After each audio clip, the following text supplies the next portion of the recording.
اعوذ باللہ من الشیطان الرجیم بسم اللہ الرحمن الرحیم۔ برادران اسلام، آج ہم ضیاء النبی شریف کا 69 نمبر درس شروع کر رہے ہیں۔ آج کے درس کے اندر ہم آپ کے سامنے حضور نبی رحمت صلی اللہ تعالیٰ علیہ وآلہ وسلم کی ذات بابرکات پر ہونے والے تشدد اور نبی علیہ الصلوۃ والسلام کا اس کے اوپر صبر اور اللہ کی طرف سے نصرت کے بارے میں ہم آپ کو بتائیں گے کہ کس طرح کفار مکہ نے اللہ کے محبوب کریم علیہ الصلوۃ والسلام کے اوپر تشدد کیا، ظلم کیا، اور اللہ کے محبوب نے اس کے اوپر صبر کیا، اور اس دوران اللہ کریم کی کس طرح مدد شامل حال ہوئی۔ تو برادران اسلام، حضور ضیاء الامت جسٹس پیر محمد کرم شاہ الازہری رحمۃ اللہ تعالیٰ علیہ اس کے بارے میں بڑی تفصیل کے ساتھ لکھتے ہیں۔ آپ فرماتے ہیں کہ ان پرآشوب حالات میں بغض و عناد کی ان تند آندھیوں میں اللہ تعالیٰ کا محبوب بندہ اپنے رب کی توحید کی دعوت کو عام کرنے کے لیے سرگرم عمل ہے۔ ہر گھر کے اوپر جاتا ہے، دروازے کے اوپر دستک دیتا ہے، لوگوں کو بلا بلا کے کہتا ہے قولوا لا الہ الا اللہ، لوگوں کو ہو اللہ کے سوا کوئی معبود نہیں۔ میرے کریم آقا علیہ الصلوۃ والسلام جہاں بھی موقع ملتا اللہ کے محبوب لوگوں کو اسلام کی دعوت دیا کرتے تھے۔ جس شخص سے ملاقات ہوتی تھی، چاہے وہ آزاد ہو، چاہے وہ غلام ہو، چاہے جس شعبہ حیات سے وہ زندگی سے تعلق رکھتا ہے، اللہ کے محبوب اسے یہی کہتے تھے قولوا لا الہ الا اللہ، لا الہ الا اللہ کہو، یعنی کہ اللہ کے سوا کوئی معبود نہیں، اس کے علاوہ دنیا کی کسی چیز سے کوئی سروکار نہیں۔ کفار و مشرکین اذیت رسانی میں کوئی کسر نہیں اٹھا رہے، لیکن ہر جور و ستم حضور کے ذوق بندگی اور شوق محبت کو کم کرنے کی بجائے حضور سے فضول تر کرتا چلا جاتا ہے۔ اس اذیت رسانی میں حضور علیہ الصلوۃ والسلام کا چچا ابو لہب اور اس کی بیوی ام جمیل، جس کا نام عروہ بنت حرب بن امیہ ہے اور جو ابو سفیان کی بہن ہے، سب سے پیش ہے۔ امام احمد بن حنبل ربیعہ بن عبادہ سے روایت کرتے ہیں، انہوں نے کہا کہ میں نے ذوالمجاز میں کے میلہ میں رسول اللہ صلی اللہ تعالیٰ علیہ وآلہ وسلم کو یہ فرماتے ہوئے دیکھا کہ میرے کریم آقا علیہ الصلوۃ والسلام فرما رہے تھے یا ایھا الناس قولوا لا الہ الا اللہ تفلحوا، اللہ کے محبوب فرماتے ہیں اے لوگوں کہو یہ کوئی عبادت کے لائق نہیں سوائے اللہ تعالیٰ کے، یہ کہو گے تو تم دونوں جہانوں کے اندر سرخرو ہو جاؤ گے۔ حضور واضح فرما رہے ہیں لوگوں کا جم گٹھا ہے، آپ کے پیچھے ایک شخص لگا ہوا ہے جس کی آنکھیں بھینگی ہے، چہرہ چمکدار ہے، بالوں کی دولٹیں اس کے گلے میں لٹکی ہوئی ہیں، وہ بلند آواز سے چیخ رہا ہے انہ صابی کاذب، اور اللہ کے محبوب کے بارے میں وہ کہتا ہے یہ شخص بے دین ہے، کاذب ہے۔ حضور جدھر جاتے ہیں وہ آپ کے پیچھے جاتا ہے۔ برادران اسلام، آپ فرماتے ہیں کہ میں نے لوگوں سے پوچھا یہ کون ہے، انہوں نے بتایا یہ ان کا چچا ہے، اس کا نام ابو لہب ہے۔ امام بہقی ربیعہ دالی سے روایت کرتے ہیں، وہ کہتے ہیں کہ رسول اللہ صلی اللہ تعالیٰ علیہ وآلہ وسلم کو میں نے ذی الحجاز کی منڈی کے اندر دیکھا، کریم آقا علیہ الصلوۃ والسلام لوگوں میں گھروں میں جا کر ان کو اللہ تعالیٰ کا پیغام دے رہے ہیں، اللہ کی توحید کی دعوت دے رہے ہیں۔ حضور کے پیچھے ایک شخص ہے جس کی آنکھیں بھینگی تھی، جس کے رخسار چمک رہے تھے، وہ یہ اعلان کرتا ہے یا ایھا الناس لا یغرنکم ھذا عن دینکم ودین آبائکم، کہ اے لوگو یہ شخص تمہیں تمہارے دین سے، تمہارے باپ دادا کے دین سے گمراہ نہ کر دے۔ میں نے لوگوں سے پوچھا لوگوں یہ شخص کون ہے، انہوں نے بتایا کہ یہ ابو لہب ہے۔ بنی کنانہ کا قبیلہ کا ایک آدمی روایت کرتا ہے کہ ذی المجاز کی منڈی میں نے رسول اللہ صلی اللہ تعالیٰ علیہ وآلہ وسلم کو یہ فرماتے ہوئے سنا یا ایھا الناس قولوا لا الہ الا اللہ تفلحوا، اے لوگوں کہو لا الہ الا اللہ، تم ایسا کہو گے تو فلاح پا جاؤ گے۔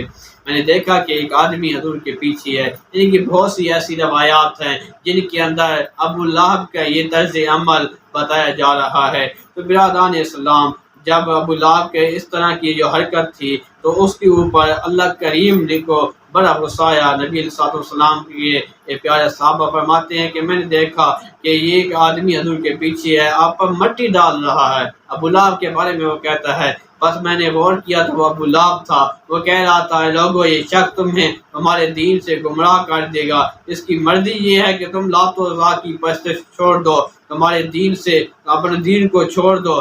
ابو لہب کی طرح اس کی بیوی ام جمیل عروہ بنت حرب بھی حضور کی عداوت میں اندھی ہو چکی تھی۔ جب یہ صورت نازل ہوئی، تبت یدا ابی لہب وتب، تو اس کا جذبہ ناد سرادشاہ ہو گیا۔ اس کے ہاتھ میں ایک لمبوتا سا پتھر تھا۔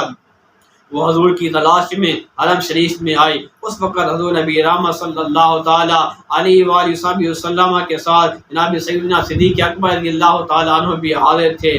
جب حضور علیہ الصلوۃ والسلام کی بارگاہ میں اس نے اس کے آپ کی طرف آتے ہوئے دیکھا، انہوں نے جب اس ظالم عورت کو حضور علیہ الصلوۃ والسلام کے پاس آتے دیکھا تو عرض کی، یا رسول اللہ صلی اللہ علیہ وسلم، یہ عورت بڑی بد زبان ہے، یہ فوش کلامی میں اس کی فطرت ہے، بہتر ہے حضور یہاں سے تشریف لے جائیں، ایسا نہ ہو کہ یہ حضور علیہ الصلوۃ والسلام کو تکلیف دے، اذیت پہنچائے۔ میرے کریم آقا علیہ الصلوۃ والسلام نے ابو بکر صدیق رضی اللہ تعالیٰ عنہ کو فرمایا، اے ابو بکر، پریشان ہونے کی ضرورت نہیں ہے، یہ مجھے نہیں دیکھ سکتی، میں اسے نظر بھی نہیں آؤں گا۔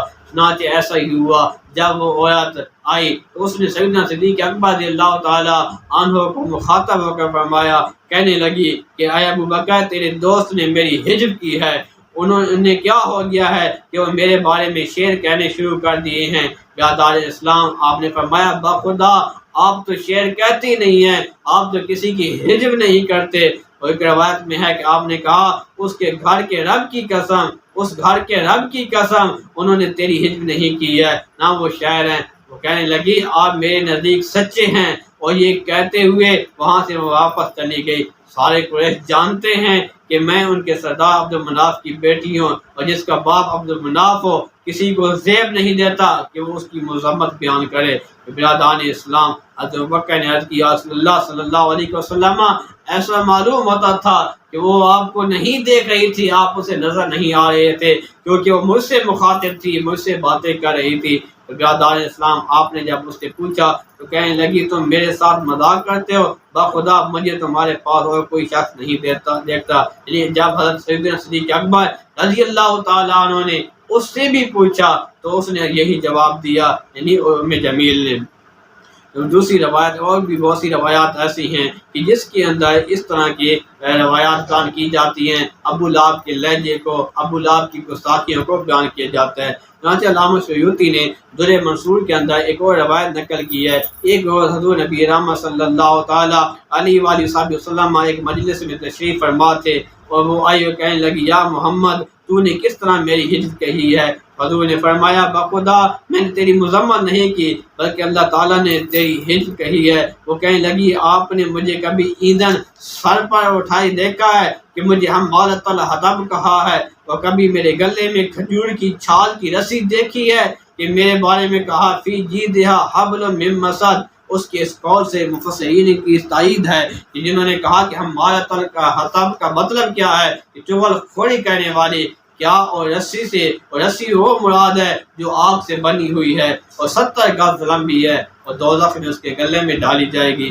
برادران اسلام، اکثر علماء کرام نے ترجمہ ایندھن اٹھانے والی کی ہے۔ اس کی وجہ کیا ہے؟ ام جمیل جنگل میں جاتی تھی، وہ ایندھن کے لیے کانٹے اور جھاڑیاں اٹھاتی تھی، اس لیے اس کو کہا گیا کہ حمالۃ الحطب۔ تو برادران اسلام، پھر اسی طرح حضور نبی رحمت صلی اللہ تعالیٰ علیہ وآلہ وسلم جب بھی آپ اسلام کی دعوت دیتے، لوگوں کو اسلام کی طرف بلاتے، تو یہ لوگ اپنے آپ صلی اللہ تعالیٰ علیہ وآلہ وسلم کے اوپر ظلم کرتے، آپ کے بارے میں باتیں کیا کرتے، یعنی کوئی کسر نہیں اٹھایا رکھتے تھے کہ کسی طرح آپ سے تکلیف کو دور رہنے دیں۔ برادران اسلام، نبی علیہ الصلوۃ والسلام کے بارے میں علامہ برہان الدین حلبی نے اپنی سیرت میں ایک واقعہ نقل کیا ہے، وہ ہم آپ کی گوش گزار کرتے ہیں۔ آپ فرماتے ہیں کہ سرور دو عالم صلی اللہ تعالیٰ علیہ وآلہ وسلم عقبہ بن ابی معیط کے پاس بکثرت تشریف لے جاتے تھے۔ ایک دفعہ عقبہ نے اپنے سفر سے واپس آیا تو قریش کے تمام رؤساء کی ضیافت کا اہتمام کیا اور حضور کو بھی دعوت دی۔ حضور علیہ الصلوۃ والسلام اس کے کا کھانا کھانے سے آپ نے انکار کر دیا، فرمایا جب تک تم لا الہ الا اللہ نہیں کہتے میں تمہارا کھانا نہیں کھا سکتا۔ چنانچہ وہ شرمندہ ہوا، اب اس نے سوچا کہ اگر یہ آدمی میرا کھانا کھائے بغیر چلا جائے گا، میری دعوت کے بغیر چلا جائے گا تو میرے لیے شرمندگی کا باعث بنے گا۔ اس نے کہہ دیا کہ اشہد ان لا الہ الا اللہ واشہد انک رسول اللہ۔ چنانچہ حضور نے اس کی ضیافت میں شرکت کی اور کھانا تناول فرمایا۔ فارغ ہو کر جب لوگ چلے گئے تو عتبہ ابی بن خلف کا دوست تھا، عقبہ ابی بن خلف کا دوست تھا، لوگوں نے بتایا کہ عقبہ نے تو کلمہ شہادت پڑھ لی ہے۔ تو ابی اس کے پاس آیا، اس سے پوچھا کہ تم نے کیا کیا ہے عقبہ، کیا تم مرتد ہو گئے ہو؟ تو اس نے کہا بخدا ایسی کوئی بات نہیں ہے، ایک مرد میرے پاس آیا تھا، میں نے لوگوں کی دعوت کی تھی لیکن اس نے کھانا کھانے سے انکار کر دیا، میری دعوت سے انکار کر دیا۔ میں کہنے لگا اس وقت تک میں تمہارا کھانا نہیں کھاؤں گا، میں تمہاری دعوت نہیں کھاؤں گا جب تک تم لا الہ الا اللہ نہیں کہتے۔ یہ بات میرے لیے شرمندگی کا باعث تھی، میرے لیے آر کا باعث تھی کہ کوئی آدمی میرے گھر کے اندر آئے اور میرا کھانا کھائے بغیر چلا جائے، اس لیے میں نے زبان سے کہہ دیا لا الہ الا اللہ، میرے دل کے اندر اس کی کوئی تصدیق نہیں تھی۔ تو برادران اسلام اس لیے کہا تھا کہ حضرت نے کہہ بھی دیا لا الہ تو کیا حاصل، دل و نگاہ مسلمان نہیں تو کچھ بھی نہیں، صرف زبان سے لا الہ کہنے سے کچھ حاصل نہیں ہوتا، جب تک دل اور زبان اس کی تصدیق نہ کرے اس وقت تک کلمہ نہیں ہوتا، یعنی کہ انسان مسلمان نہیں ہو سکتا۔ تو برادران اسلام پھر اسی طرح وہ یہاں سے چلا، تو برادران اسلام اس نے یہ کہا کہ میں نے دل کے اندر کوئی تصدیق نہیں کی تھی، تو اس نے کہا کہ میں اس وقت تک نہیں مانتا جب تک تو محمد سے ملاقات کر کے اس کی گردن پر اپنا پاؤں نہ رکھے، اس کے چہرے پر نہ تھوکے۔ تو وہ اس مذموم ارادے سے وہاں سے نکلتا ہے کہ کسی طرح جا کر ہم اللہ کے نبی سے ملاقات کریں اور اپنی اس مذموم ارادہ کو پائے تکمیل تک پہنچائے۔ چنانچہ جب وہ جاتا ہے وہ اپنی اس حرکت کو جب پائے تکمیل تک پہنچانے کی کوشش کرتا ہے، جب اللہ کے محبوب کے چہرہ مبارک کے اوپر تھوکنے کی کوشش کرتا ہے، تھوکتا ہے تو اللہ کریم اس کی اسے تھوک کو آگ کا انگارہ بنا کر واپس اس کے منہ کی طرف اٹھا دیتا ہے، اور وہ آگ کا انگارہ اس کے منہ کے اوپر لگتا ہے، اس کے منہ کے اوپر وہ سفید داغ بنا دیتا ہے جس طرح کے برس کا داغ ہوتا ہے۔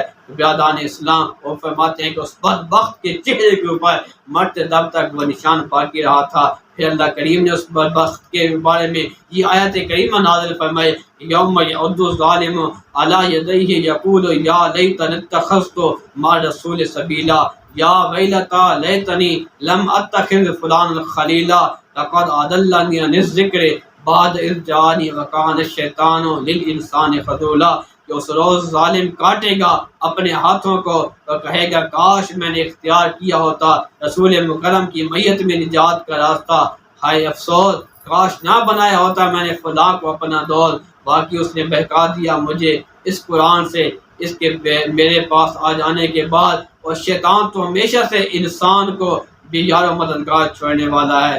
ابو لہب کے بارے میں یہی ہے کہ وہ حضور کو اپنی زبان سے طعن و تشریح کر کے غمزدہ کیا کرتا تھا، لیکن ابو جہل کی عداوت میں کس طور کمینگی بھی تھی، وہ دست تعدی دراز کرنے سے بھی باز نہیں آتا تھا۔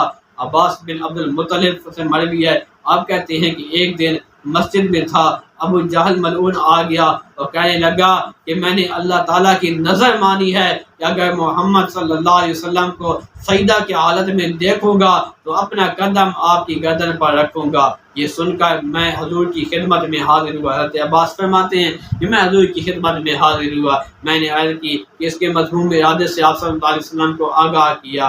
حضور علیہ السلام خطرناک ہو کر اٹھے اور مسجد حرام میں تشریف لے گئے۔ میں نے کہا آج بڑا شر اور فساد کا شر و فساد کا دن ہے۔ حضور علیہ السلام نے وہاں جا کر سورہ الگ کی تلاوت شروع کی۔ اس آیت پر جب پہنچے کلا ان الانسان لیطغی ان رآہ استغنی، یہاں بے شک انسان سرکشی کرنے لگتا ہے اس بنا پر کہ وہ اپنے رب کو مستغنی دیکھتا ہے۔ کسی نے ابو جہل کو کہا کہ یہ محمد ہے، اس بد باطن کا مقصد یہ تھا کہ وہ اس کو اس کی نظر یاد دلائے۔ ابو جہل کہنے لگا الا ترون ما ارى واللہ لقد صد افق السماء علیہ، تو کہنے لگا تم وہ نہیں دیکھ رہے جو میں دیکھ رہا ہوں، بخدا آسمان کا سارا افق مجھ پر مسدود کر دیا گیا ہے۔ جب سرکار دو عالم صلی اللہ تعالی علیہ وآلہ وسلم سورت کی انتہا تک پہنچے تو آپ نے سجدہ کیا۔ امام بخاری رحمۃ اللہ تعالی علیہ نے اس روایت کو نقل کیا ہے کہ ابو جہل نے ایک دن کہا کہ اگر میں نے محمد صلی اللہ تعالی علیہ وآلہ وسلم کو کعبہ کے پاس نماز پڑھتے ہوئے دیکھا تو میں آپ کی گردن کے اوپر اپنا پاؤں رکھوں گا، یعنی نعوذ باللہ من ذالک، ایسی حرکت کروں گا۔ جب اس کی یہ بات رسول اللہ صلی اللہ تعالی علیہ وآلہ وسلم کو پہنچی، حضور نے فرمایا اگر اس نے ایسا کرنے کی جرات کی تو فرشتے اس کو پکڑ کر ٹکڑے ٹکڑے اس کے کر کے رکھ دیں گے۔ سب لوگوں نے اپنی آنکھوں سے اس بات کا مشاہدہ کیا۔ ایک روز حضور نبی رحمت صلی اللہ تعالی علیہ وآلہ وسلم حرم کعبہ کے اندر نماز پڑھ رہے تھے۔ یہ مغرور آیا، کہنے لگا کہ میں نے یہاں نماز پڑھنے سے تمہیں منع کیا تھا، تمہیں معلوم نہیں کہ جتنے میرے دوست ہیں اتنے اور کسی کے نہیں ہیں۔ نبی رحمت صلی اللہ تعالی علیہ وآلہ وسلم نے اسے جھڑک دیا۔ اس وقت جبرائیل امین حاضر ہوئے اور یہ پیغام ربانی سنایا، حل ید و نادیا سند و زبانیہ، اسے کہو کہ اپنے دوستوں کو وہ بلائے، ہم اپنے فرشتوں کو بلا کر اس کا دماغ درست کرنے کے لیے ہم فرشتوں کو بھیج دیں گے۔ جبرائیل نے کہا اللہ کی قسم اگر اس نے اپنے دوستوں کو بلایا تو اسی وقت عذاب کے فرشتے اسے پکڑ لیں گے۔ ایک روز پھر وہ بدبخت حضور علیہ الصلوۃ والسلام کے نماز پڑھتے ہوئے دیکھا تو بکنے لگا کہ تمہارے سامنے محمد اپنا چہرہ خاک آلود کرتا ہے، یعنی سجدہ کرتا ہے۔ لوگوں نے کہا، اس ملعون نے کہا لات و عزا کی قسم اگر میں نے اس کو اس طرح کرتے ہوئے دیکھا تو میں اس کے گردن کے اوپر اپنا پاؤں رکھ کر اس کے گردن کو رون ڈالوں گا، تو اس کے چہرے کو گند آلود کر دوں گا۔ ایک روز حضرت نبی رحمت صلی اللہ تعالی علیہ وآلہ وسلم نماز پڑھ رہے تھے، وہ نزدیک آیا کہ اپنے خبیث ارادے کو پایہ تکمیل تک پہنچاؤں، لیکن قریب آتے ہی اچانک الٹے پہنچ جاتا ہے۔ لوگ اسے دیکھ کر حیران ہوتے ہیں، پوچھتے ہیں ابو جہل تو یہ کیا ہو گیا ہے، تم کس ارادے سے جا رہے تھے، لیکن آج تم نے کیا کیا ہے؟ جب اس نے ایسے بات کی پوچھی گئی تو وہ کہتے ہیں تم کیا کر رہے ہو؟ اس نے کہا میرے درمیان اس کے درمیان ایک خندق ہے تو جس میں آگ بھڑک رہی ہے، ایک ہولناک منظر ہے، فرشتے پڑ مار رہے ہیں۔ حضور علیہ الصلوۃ نے فرمایا اگر وہ بدبخت میرے قریب آتا تو فرشتے اس پر جھپٹ پڑتے اور اسے ٹکڑے ٹکڑے کر دیتے۔ فقر علم رحمت صلی اللہ تعالی علیہ وآلہ وسلم کفار کی اذیت ثانی کو صبر اور حوصلہ سے برداشت کرتے تھے۔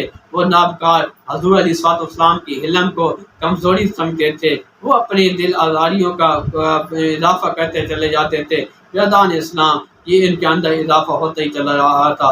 عقبہ بن ابی معیط ایک مرتبہ حضور علیہ السلام جب سجدہ میں گرے ہوئے تھے تو لوگوں نے کیا کیا کہ انہوں نے ایک گندگی کا جو اوجری سی گندگی تھی وہ ان کے آپ السلام کے کندھے مبارک کے اوپر ڈال دی۔ عقبہ بن ابی معیط بولا کہ یہ کارنامہ کون انجام دے سکتا ہے، یعنی کہ ایسے کام کرنے کے لیے اس نے لوگوں سے پوچھا تو عقبہ بن معیط نے ایسا کیا کرنے کے لیے تیار ہو گیا۔ تو اس نے جب ایسا کیا، لوگوں نے نبی علیہ السلام نے نماز پڑھ رہے تھے، لوگوں نے ایسی حرکت کی، یقین جانیے حضور علیہ السلام کے اللہ کی عبادت کے اندر کوئی کسی قسم کی کمی نہیں ہے، بلکہ اللہ کے محبوب اللہ کی عبادت کے اندر اس طرح مستقرق تھے، وہ محسوس ایسا ہوتا تھا کہ میرے کریم آقا علیہ السلام کی اللہ کے ساتھ جو محبت تھی اس کے اندر اور اضافہ ہو گیا ہے، جو ذوق عبادت تھا اس کے اندر اور اضافہ ہو گیا ہے۔ جب حضرت بی بی فاطمہ الزہرا رضی اللہ تعالی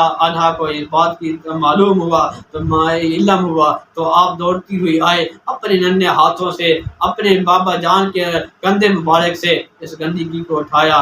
حضور علیہ السلام نے اپنی نماز مکمل کی۔ برادران اسلام بتانے کا مقصد یہ ہے کہ وہ لوگ پوری کوشش کیا کرتے تھے کہ کسی نہ کسی طریقے سے حضور نبی رحمت صلی اللہ تعالی علیہ وآلہ وسلم کو اذیت پہنچائی جائے، اور کریم آقا علیہ السلام کو آپ نبی علیہ السلام کو عبادت کے اندر خلل ڈالا جائے۔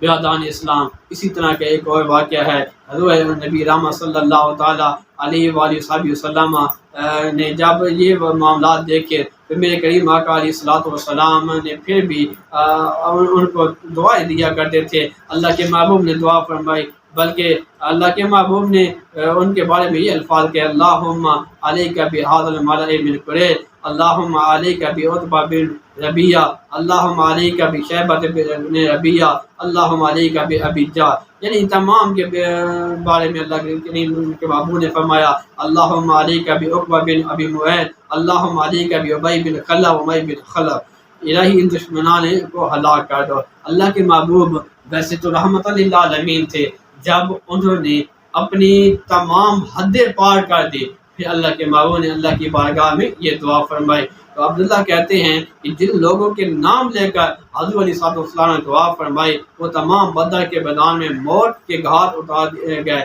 پھر ان کے مقتلوں سے گھسیٹ کر ان کو لایا گیا، ایک گڑھے میں ڈال دیا گیا۔ امیہ بن خلف یا امیہ بن خلف کے اس کا جسم بھاری بھرکم تھا، اس کے علاوہ تمام کو گڑھے کے اندر ڈالا گیا، لیکن اس کو وہیں چھوڑ دیا گیا، اس کی لاش وہیں پھٹ کر ٹکڑے ٹکڑے ہو گئی، اس کے ریزے ریزہ ہو گئے تھے۔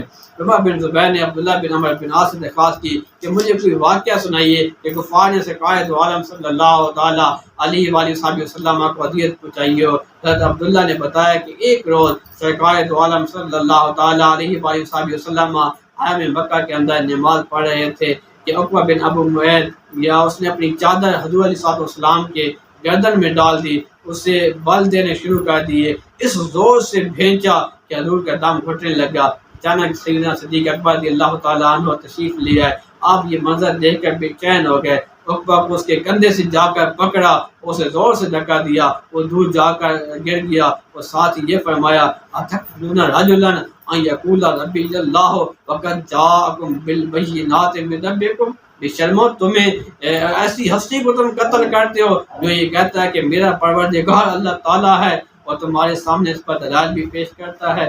برادران اسلام، حضور علیہ السلام کے بہت سے ایسے واقعات ہیں کہ جن کے اندر اللہ کے محبوب کریم علیہ السلام نے عبادت کیا کرتے تھے، لوگوں کو اللہ کے دین کی طرف بلایا کرتے تھے، لیکن پھر بھی وہ کیا کرتے تھے، اللہ کے محبوب کا مذاق اڑایا کرتے تھے، اللہ کے محبوب کی تذلیل کرنے کی کوشش کیا کرتے تھے، لیکن پھر بھی اللہ کے محبوب صبر و تحمل سے کام لیا کرتے تھے، اللہ کے محبوب اللہ کی عبادت میں مستقل رہا کرتے تھے۔ بہت سے لوگ ایسے تھے کہ جنہوں نے اللہ کے محبوب کے ساتھ بدتمیزی کی تھی، اللہ کے محبوب کی تذلیل کی تھی، لیکن ان میں سے 5 آدمی ایسے ہیں کہ جو سرفرست تھے۔ وہ کون تھے؟ ولید بن مغیرہ، عاص بن وائل، حرث بن قیس، اسود بن عبد یغوث اور اسد بن عبد المطلب۔ تو برادران اسلام، ان واقعات سے آپ اندازہ لگا سکتے ہیں کہ کفار کے دل کے اندر حضور کے بارے میں کتنی نفرت تھی، کتنی حقارت کی اور دعوت کی نگاہ سے وہ آپ کو دیکھتے تھے، لیکن اس کے باوجود حضور علیہ السلام کی محبوب شخصیت ہیبت کا یہ عالم تھا۔ اگر بڑے سے بڑے دشمن بھی حضور کے روبرو ہوتا تو تعمیل حکم کو اپنے لیے باعث فخر کرتا تھا۔ ایک واقعہ آپ کے سامنے پیش کرتے ہیں۔ عراش قبیلہ کا ایک آدمی مکہ کے اندر آیا، اس نے ایک اپنا اونٹ ابو جہل کے ہاتھ فروخت کیا تھا۔ ابو جہل اس کی رقم کی ادائیگی کے اندر لیتو لال کرتا تھا، کبھی کہتا تھا شام کو دوں گا، کبھی کہتا تھا کل دوں گا، کبھی کیا کہتا تھا، کبھی کیا کہتا تھا۔ ایک دفعہ وہ شخص وہاں آیا، قریش مکہ مجلس سے بیٹھے تھے، اس نے کہا کہ ابو جہل نے اس طرح مجھ سے اونٹ خریدا ہے، لیکن وہ رقم دینے کے اندر وہ تردد کر رہا ہے، نہیں ادا کر رہا۔ لوگوں نے مذاق بناتے ہوئے نبی رحمت صلی اللہ علیہ وسلم کی طرف اشارہ کیا، اس شخص کو جا کر کہو یہ تمہاری مدد کرے گا، وہ آدمی اس کی بات مانے گا۔ چنانچہ وہ اللہ کے محبوب کو نہیں جانتا تھا، اللہ کے محبوب کی بارگاہ میں آتا ہے، آ کر عرض کرتا ہے کہ ابو جہل نے اس طرح مجھ سے اونٹ خریدا ہے، وہ پیسے نہیں دے رہا، رقم کی ادائیگی نہیں کر رہا۔ اللہ کے محبوب فرمایا جاؤ آؤ چلے ہیں اس کے دروازے کے اوپر۔ چنانچہ جب اس نے دیکھا اور لوگوں نے دیکھا، انہوں نے اپنا ایک آدمی پیچھے بھیج دیا، جاؤ دیکھو کس طرح ابو جہل محمد کی تذلیل کرتا ہے، اس کو دھتکار دیتا ہے، پیچھے بھگا دیتا ہے۔ وہ آدمی بھی جاتا ہے۔ میرے کریم آقا علیہ السلام نے ابو جہل کے دروازے کے اوپر جا کر دستک دی۔ ابو جہل نے پوچھا کون ہو؟ حضور نبی رحمت صلی اللہ تعالیٰ علیہ وآلہ وسلم نے فرمایا کہ میں محمد ہوں، بیر ہو۔ چنانچہ ابو جہل اسی وقت بیر آتا ہے، وہ کانپ رہا ہوتا ہے، اس کا چہرہ سرخ ہو چکا ہوتا ہے خوف کی وجہ سے۔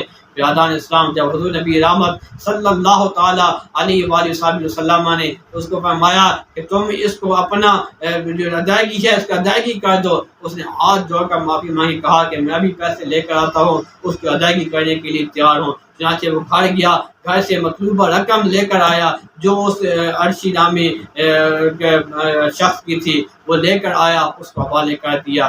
پھر کیا ہوتا ہے، جب وہ آدمی پھر حرم شریف کے اندر آتا ہے، وہ شکریہ ادا کرتا ہے اللہ کے محبوب کا کہ آپ کی بدولت مجھے میری رقم مل گئی ہے، میرے پیسے مل گئے ہیں۔ برادران اسلام، اتنی دیر ہوتی ہے کہ وہ شخص جس کو اس آدمی انہوں نے بھیجا تھا وہ بھی آتا ہے۔ لوگوں نے پوچھا کہ اے آدمی کیا سننا ہے، اس نے کیا کہا ہے؟ وہ آدمی حیران ہوتا ہے، وہ کہتا ہے کہ میں نے حیران ہوں کہ جب ابو جہل کے دروازے کے اوپر محمد صلی اللہ علیہ وسلم گئے ہیں تو آپ نے دستک دی، آپ سے پوچھا کون ہو، انہوں نے کہا کہ میں محمد ہوں، تو بہر آؤ، تو اسی وقت وہ بہر آیا، جو مطالبہ کیا گیا من اس کو پورا کر دیا گیا۔ وہ بھی حیران ہوتے ہیں۔ اتنے میں ابو جہل وہاں آپ پہنچتا ہے، وہ لوگ ابو جہل سے کہتے ہیں کہ ابو جہل تمہیں کیا ہو گیا تھا، تم نے ایسا کیوں کیا ہے؟ تو ابو جہل کہتے ہیں کہ ابو جہل نے کہا کہ جب دروازے پر دستک دی اور بتایا کہ میں محمد ہوں تو اس وقت میرے اوپر کب کبھی طاری ہو گئی، رعب طاری ہو گیا، اس کا رنگ اڑ گیا تھا۔